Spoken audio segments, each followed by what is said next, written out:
హౌస్లో చూస్తే సోనియాకి ఎవరు పోటీ అని మీరు అనుకుంటున్నారు? ఎవరు పోటీ అని నేనైతే అంటే పోటీ ఎవరో నాకు తెలియదు. నా బిడ్డ అయితే ఆడుతుంది, గెలుస్తుందని నాకు నమ్మకం ఉంది. అంటే విన్నర్ అవుతుందనే నాకు నమ్మకం ఉంది. ఇంకా చూడాలి ఇక దేవుడి దయ. జనాలు ఆదుకున్నట్టు, ఆమె ఆడినట్టు అది అంత నిర్ణయించి ఉన్నారు. సోనియాని పక్కన పెడితే ఇప్పుడు ప్రెసెంట్ హౌస్లో మీకు ఎవరు బాగా నచ్చుతుంది మీరు? మాకు అంటే దాంట్లో హౌస్లో నచ్చటోళ్ళ అందరు ఆడుతాండ్రు బాగానే. మనము ఒక్కరు నచ్చడం అంటే అట్లా ఇట్లా చెప్పగలుగుతాను నేను. ఆట అయితే నిఖిల్ ఆడుతుండండి. పృథ్వీ కూడా బాగానే ఆడతాడు. అంటే వీళ్ళ దగ్గర నాకేమనిపిస్తుంది అంటే నిఖిల్ దగ్గరనైతే మంచితనమే ఎక్కువ కనబడుతుంది. అందరూ ఒక చెల్లెల్లాగా, అరే అమ్మ నీకు కష్టం వచ్చిందా, నీకు దెబ్బ తగిలిందా అని అందరిని ఆదుకునే వ్యక్తిలాగా, ఒక పెద్దన్న అంటే నా బిడ్డ పెద్దోడు అని పెట్టింది కదా, ఆ హౌస్లో పెద్దోడు లాగానే ఉన్నాడు. అట్లా అనైతే నాకు అనిపిస్తుంది. కొంచెం సోనియా ఏడ్చినప్పుడు కానీ లోపల 2-3 సార్లు ఎమోషనల్ అయింది. అవును, ఫ్యామిలీని తలుచుకుని కూడా ఎమోషనల్ అయింది. అప్పుడు కూడా నిఖిల్ చేసిండు, పృథ్వీ చేసిండు, ఇంకొక అబ్బాయి సిద్దిపేట అబ్బాయి వెయిట్ చేసిండు. పర్వాలేదు. అప్పుడు మీకు ఎలా అనిపిస్తుంది? మీరు కూడా బాధపడుతుంటారు? మాకు బాధ అనిపించినప్పుడు అరే అన్నయ్యలు వదిలిపెట్టిపోయినా వాళ్ళు ఒక అన్నయ్యలాగా ఉన్నారు తోడు నా బిడ్డకు అని అనుకున్నా. ఆడోళ్ళ శత్రువులు అన్నట్టు అమ్మాయిలకు మరి వాళ్ళు బయట అమ్మాయిలను ఏమన్నా అవన్నీ నేను అనొద్దు, కానీ వాళ్ళు ఎట్లనో తెలియదు. కానీ ఈమె గురించి పక్కకు పోయి ఇక్కడ బాగుంటుంది, అందరినీ దగ్గర తీసుకుంటుంది ఈమె. వాళ్ళు ఏడుస్తుంటే తినిపిస్తుంది, వాళ్ళు బాధపడుతుంటే నేను చెప్పొచ్చో లేదో కానీ ఇంకో ఆ అమ్మాయి లేదా, ఇంకో సీత కదా, ఇంకొక అమ్మాయి, ఇంకా చిన్న అమ్మాయి దాన్ని అయితే ఒక చెల్లెలాగా చూస్తుంది. ఆ అమ్మాయి పేరేంటి, డాన్సర్ అన్నారు, నైనిక. ఆ పిల్లనైతే డాన్స్ ఆమెను దగ్గరికి తీసుకుంటుంది. అట్లా కాదు ఇట్లా కాదు అని బాధపడ ఆమె బాధలు ఈమె షేర్ చేసుకుంటుంది. అయినా కానీ పక్కకు పోయి ఆమె మస్తు చాలు, ఆమె ఇట్లా అవుతుంది, ఆమె అట్లా అవుతుంది, మిమ్మల్ని అందరిని ఓడించి ఆమె లీడర్, అదేమంటారు చీఫ్ అవుతుంది ఆమె, అది ముచ్చట పెట్టుకుంటుంది. ఇంకొక అమ్మాయి పోయి నాకు ఇట్లా అట్లా అని అన్ని ఇట్లా యాక్షన్ చేసి చూపెడతా చూడండి. ఆ అమ్మాయి పేరేంటి, యశ్విని.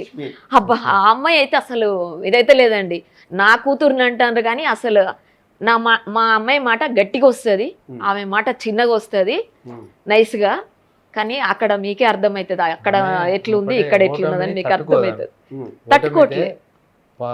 ఇప్పుడు ఆటలో ఓడిపోతే ఒక టైంలో ఓడిపోతారు గేమ్లో, ఒకరే విన్ అవుతారు కదా. అలా టీం నిన్న దాంట్లో ఓడిపోయారు. ఓడిపోయినాక ఆమె జీర్ణించుకోలేకపోతుంది. మొన్ననే కాదు ఎప్పుడైనా అంతే. గెలిచిన ఆమె ఆవేశం వేరేముంటుంది, గెలవకపోతే ఓడిపోతే అట్లే అయిపోతుంది. ఇప్పుడు ఒక టాస్క్ లో దాని సంచాలకంగా ఉంది, సంచాలకంగా ఉన్నప్పుడు రాంగ్ డెసిషన్ తీసుకున్నారని సోనియాది రాంగ్ డెసిషన్ తీసుకున్నావు నువ్వు బెలూన్ టాస్క్. సో తను లాజికల్ గా చెప్పింది, యాక్చువల్ గా నేను బయట బెలూన్స్ కౌంట్ చేస్తాను ఎగిరిపోయి ఒంటి మీదే కాదు, నువ్వు 2-3 సార్లు ఆ భయాన్ని బయటికి వెళ్ళిపోయినావు నువ్వు అట్లా చెప్పింది. సో అప్పుడు అందరూ కూడా టార్గెట్ చేసినట్టే మాట్లాడారు. కానీ ఇప్పుడు బయట ఇప్పుడు బిగ్ బాస్ మాట్లాడతాడు కదా, నాగార్జున మాట్లాడతాడు కదా, ఈ తప్పుడు రాసిన వాళ్ళందరూ అప్పుడు చూడండి ఏమవుతుందో. ఆమె మాట్లాడింది తప్పు కాదు. ఆమె ఏమంటది, ఆమె లోపలికి నెట్టలేదు, ఆమె ఇట్లా చెప్పిందంటే ఆమె మొత్తుకుంటానే ఉన్నది. ఆమె కర్రీ ఇరిగింది, ఆగండి అని మొత్తుకుంటుంది, బయటికి వెళ్ళకని మొత్తుకుంటుంది అనుకుంటేనే ఇవన్నీ ఇటు చూసుకుంటా ఇటు నెట్టలేం కదా, ఇలా చూడతా అంటుంది. అంటే మళ్ళీ అక్కడ కూడా వేరే మాట్లాడుతారు, అంటే వాళ్ళకి కావాల్సినవే నెట్టింది, అది కూడా తప్పు మాట్లాడుతారు.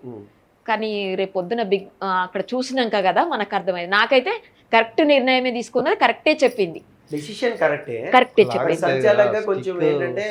లైన్ దాటి వెళ్ళిపోతే అవుట్ అని చెప్పడం, అవుట్ చెప్తుంది, నేను కౌంట్ చేయను, మీరు దాటొద్దు, కౌంట్ చేయను అని చెప్తుంది. చెప్తా కూడా అందరి మీద పడ్డారు, ఉన్నోళ్ళందరూ రాంగ్ చెప్పినావు అని మొత్తం మంది అరిసిండ్రు. కామ్గా కూర్చుంది. ఎంతమంది 4-5 మీద పడ్డట్టు వచ్చిండ్రు, అయినా కూర్చుంది. నువ్వు వేస్ట్, నువ్వు ఇట్లా, నువ్వు అట్లా అని ఆమె అన్ని మాట్లాడింది, అయినా కూర్చుంది. అదే ఇంకొక అమ్మాయి అయితే ఎలా ఉంటుండే, కాదు. వాంటెడ్ గా ఏంటంటే ఎక్కడ దొరుకుతుందా మనల్ని ఎన్ని పాయింట్ అవుట్ చేసి చూపెడుతుంది కదా. కానీ ఆమె కూడా తెలివి ఉంది.